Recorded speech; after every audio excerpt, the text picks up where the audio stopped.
E aí, Childre, tudo bem com você? Professor Big aqui na área para desvendar alguns mistérios do magnetismo. Primeiro eu vou fazer um paralelo do magnetismo com a gravidade. Eu tenho a Terra e a Terra ela gera um campo gravitacional ao redor dela e através desse campo gravitacional ela consegue exercer força de atração nos corpos que estão ao redor.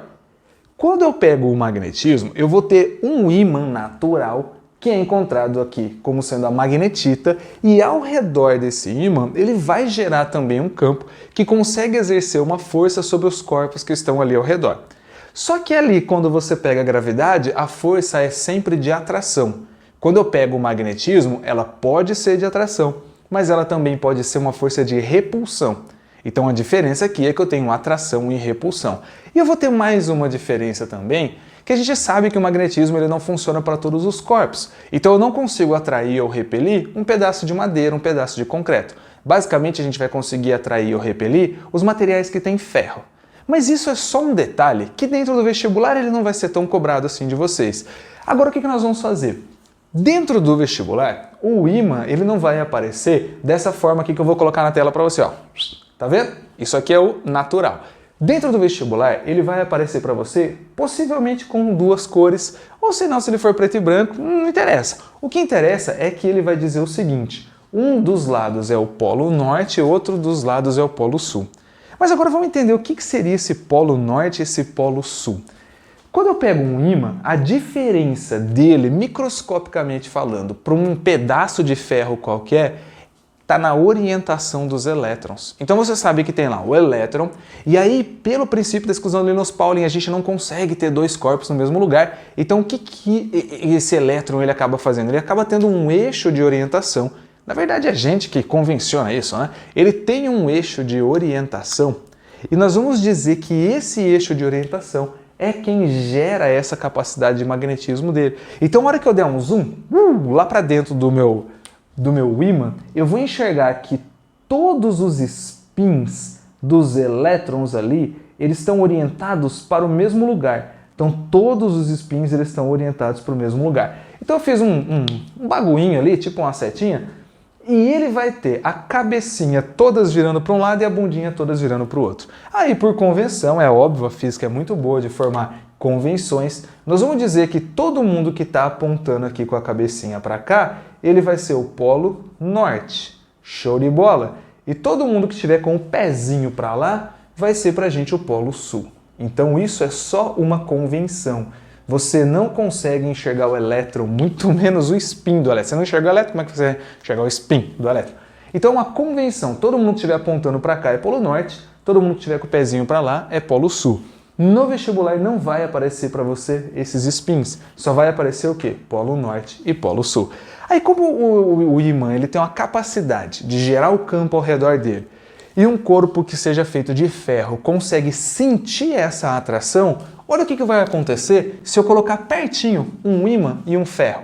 Primeira coisa, eu tenho uma polarização. Então o ímã ele vai ter todos os spins deles, todos aqui, ó. O spin do ímã está tudo aqui, beleza?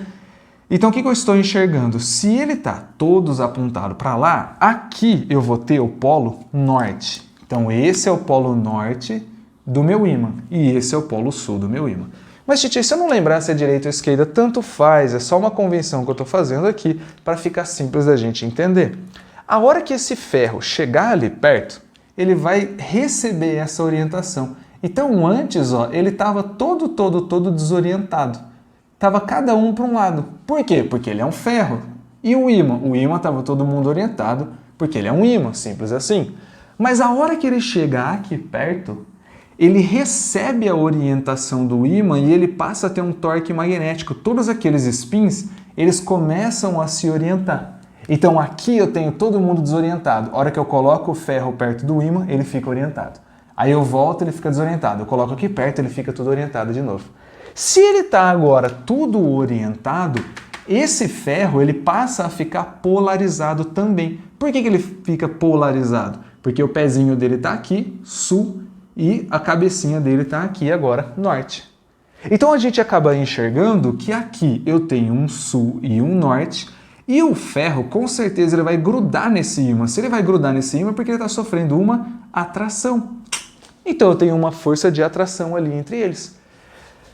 Essa magnetização ou polarização, ela vai ser uma polarização, uma magnetização temporária. Se esse ímã aqui for muito, muito, muito forte, ele pode magnetizar isso aqui até mesmo de uma forma permanente, que seria o seu ímã de geladeira, que é causado pelo eletroímã. Mas dá um tempo, a gente já fala sobre isso, porque os ímãs da natureza, eles são muito fraquinhos. Então nós vamos ter aqui um processo de polarização, onde o ímã está todo mundo para a direita e fez com que o ferro ficasse todo mundo para a direita também. Mas o que aconteceria se eu pegasse uma agulha agora, e colocasse aqui no ímã? A gente sabe que uma agulha normal, ela não tem norte nem sul. Mas se eu colocar uma agulha aqui assim, ó, ela vai grudar no ímã. Bom, se ela grudou no ímã e ela é feita de ferro, então quer dizer que ela também sofreu uma polarização. Então o que aconteceu com o spin dela? O spin dela gerou um norte aqui e gerou um sul aqui. Mas agora o que aconteceria se eu colocasse uma agulha lá no ferro? Será que ela ia grudar? Bom, não sei se você já fez essa experiência, mas se eu colocar um ferro grudado num ímã e alguma coisinha grudada nesse ferro, eu percebo que ele gruda também. Por que ele gruda? Porque momentaneamente esse ferro está agindo como se fosse um ímã. Ele está todo polarizado. Então olha só que lindo que vai acontecer. Para a agulha grudar no ferro, com certeza aqui tem que ser sul e com certeza aqui tem que ser um norte. Agora imagina que eu pegue várias agulhas. Falo, nossa, Titi, um monte, tá uma caixinha de agulha. Tem uma caixinha, eu vou comprar uma caixinha de agulha. E eu vou grudando uma na outra, vou grudando uma na outra. O que vai acontecer a hora que chegar aqui? Essa parte da agulha vai virar sul e essa norte. Essa parte da agulha vai virar sul e essa norte. Essa sul e essa norte. Aí eu vou fazendo isso até chegar aqui. Então, todas essas agulhas, elas vão ficar polarizadas. Todas essas agulhas, elas vão ficar polarizadas e aí eu tenho polos de nomes diferentes se atraindo. Se for nomes iguais, aí tem repulsão. Norte e norte repele, sul e sul repele.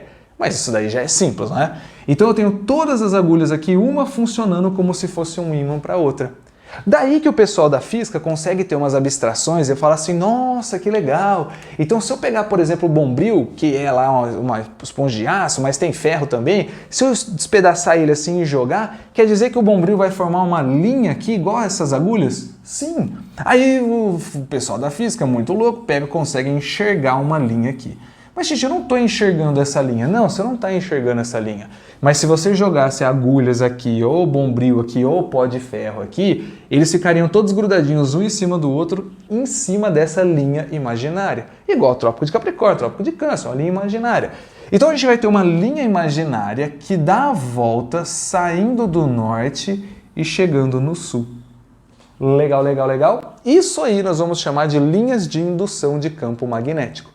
Então, toda vez que eu enxergar um ímã, eu vou enxergar ao redor desse ímã uma linha que seria o caminho por onde uma agulha vai ficar grudada uma na outra, que sai do norte e chega no sul. Sai do norte e chega no sul. Sai do norte e chega no sul. Aí tem umas que o desenho vai aparecer assim, ó.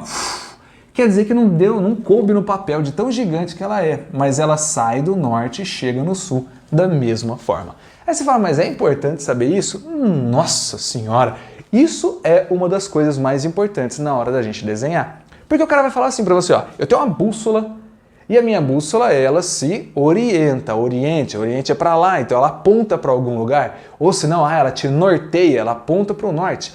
Essa bússola, eu vou colocar ela bem longe aqui, então ela está apontando norte e sul. Mas o que aconteceria se eu colocasse essa bússola aqui pertinho, ó? O que aconteceria se eu colocasse ela perto do ímã? Será que ela vai ficar assim do mesmo jeito? Ah, Titi, ela está apontando para o norte, ó, tá apontando para o norte, ó lá, de boa. Será? Porque o campo magnético da Terra, que é o que orienta a bússola, ele é muito fraquinho. A hora que eu colocar um ímã perto, esse ímã ele é muito fortão. Então o que vai acontecer? Ele vai ser muito mais atraído pelo ímã do que pela Terra. É como se eu pegasse assim, ó, beleza, a Terra ela gera uma gravidade muito grande, a Lua gera uma gravidade muito pequena. Mas se eu estiver muito perto da Lua, eu vou sentir mais a gravidade da Lua do que da Terra. Então aqui eu coloquei uma bússola muito perto do ímã. Então ela vai se orientar mais pelo campo magnético do ímã. Ah, Titi, como que está orientado esse campo magnético do ímã? É aí que eu tenho que saber desenhar a linha de indução. Por que é aí que eu tenho que saber desenhar a linha de indução? Não necessariamente ela está apontando para o norte. Existe uma linha que nasce no norte, ou ela sai do norte e chega no sul, certo? Ela sai do norte e chega no sul. Sai do norte e chega no sul. Se eu colocasse várias agulhas naquela linha, não ficaria aqui, ó, norte, sul, norte, sul, norte, sul, norte, sul, norte, sul? Então agora imagina que uma dessas agulhas seja a da bússola. Então eu saio do norte do ímã e chego onde? Eu saio do norte do ímã e chego no sul da bússola ou no sul de uma dessas agulhas. Aí eu vou sair do norte da bússola e vou chegar no sul do ímã. Então essa bússola, ela estaria desenhada assim. Aí você fala, nossa, que estranho. Sim, estranho, porque ela não está apontando para o norte da Terra mais. Ela está sendo desorientada por causa desse ímã ali. Teacher, coloca em outro lugar agora, coloca a bússola em outro lugar. Tá bom, vou colocar a bússola aqui. Vamos ver para onde que ela vai apontar? Eu tenho uma linha que sai do norte, vai muito longe aqui, dá a volta, vai para lá e depois ela vem para cá e chega aqui no sul. Certo, certo, certo? Então, de novo, ela saiu do norte, deu a volta no mundo e chegou aqui no sul. Aí ela vai sair do norte para chegar no sul aqui. Então, a orientação da bússola vai ser essa daqui, ó. Ela vai se orientar desse jeitinho aqui. Tranquilo? Então, é muito importante a gente saber desenhar as linhas de campo para a gente conseguir orientar as coisas que forem colocadas ao redor ali. Isso é cobrado? Sim, isso é cobrado. E daqui a pouco a gente vai aprender as fontes de campo magnético, que são as coisas que criam campo magnético sem ser o ímã e sem ser a Terra. Porque são chamados ímãs artificiais. Por exemplo, agora você está me assistindo por um celular, aí dentro tem um ímã. Se estiver assistindo por qualquer device, qualquer gadget, bilíngue, né? Aí vai ter um ímã também. Então, desenhar essa linha de campo vai ser muito importante para as próximas aulas. Agora, antes de terminar, eu quero mostrar uma coisinha aqui para você. Caso você falasse assim, mas teacher, e se eu fosse colocando as agulhas assim, ó, uma agulha aqui, uma agulha aqui, uma agulha aqui, e fosse colocando a agulha aqui assim, ó, eu vou conseguir colocar a agulha eternamente? Será que você consegue colocar a agulha eternamente? Cada agulha tem um peso. Então eu tenho lá, por mais que seja minúsculo esse peso, sei lá, 1 grama, tem que fazer 1 vezes 10 a menos 3 vezes a gravidade, que é 10, só que seria 1 peso, 2 pesos, 3 pesos, 4 pesos, 5 pesos. Chega uma hora que esse peso está muito grande. E conforme eu vou afastando do meu ímã, a força magnética e o campo magnético, eles vão ficando menores. Então vamos supor assim, cada agulha tem 1 newton. Aí eu consigo fazer numa certa distância 5 newtons. Então ali eu consigo segurar 5 agulhas, que é a situação de equilíbrio, que é uma situação muito importante na física também. Então, agora vamos fazer o quê? Nós vamos estudar mais um pouquinho. Nós vamos enxergar como que a Terra faz um campo magnético.